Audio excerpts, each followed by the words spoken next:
భరోసా ఇచ్చిండని కిషన్ రెడ్డి గారు చెప్తే సరిపోదు. కిషన్ రెడ్డి గారిని నమ్మే పరిస్థితి లేదు. కిషన్ రెడ్డి గారి ఇంటిగ్రిటీనే బిగ్ క్వశ్చన్. ఇంత కీలకమైన సమావేశాన్ని ఇక్కడ మేము పెట్టి అఖిలపక్షాన్ని పిలిచి మీరు రాండి, మీరు సహకరించండి అంటే వీడికి రాకుండా నాకు పని ఉంది ఢిల్లీలో అని పోయిండు మంచిది, వేరే మీటింగ్లో ఉన్నాయన్నాడు.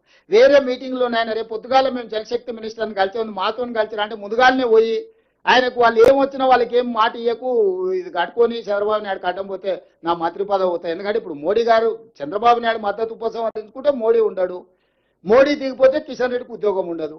Simple formula. కేటీఆర్ గారు చెప్పుంటారు, అరే నువ్వు పోయి చెప్పిరాపో లేకపోతే లేదో పరిష్కరించేటట్టు ఉన్నారని. ఇప్పుడు కిషన్ రెడ్డి గారికి ఇక్కడ తెలంగాణ రాష్ట్రానికి రావడానికి పోవడానికి 2 గంటలు ఫ్లైట్లో ఇక్కడికి రావచ్చు, 4 గంటలకు మీటింగ్ అడ్రస్ చేయొచ్చు, మళ్ళీ 6 గంటలకు ఢిల్లీకి వెళ్ళిపోవచ్చు. ఇది చేయలే. పోనీ ఇవాళ బిజీగా ఉన్నాడు. బిజీగా ఉంటే జలశక్తి మంత్రిని కలవడానికి సమయం ఎట్లా దొరికింది? ఆయన వీడికి మీటింగ్ ఎందుకు ఎగ్గొట్టిడు? నాకు వేరే మీటింగ్లు ఉన్నాయి ఢిల్లీలో, ప్రీఆక్యుపైడ్ బిజినెస్లో ఉన్నా నేను, ఐ కెనాట్ కమ్ అన్నాడు. Okay fine.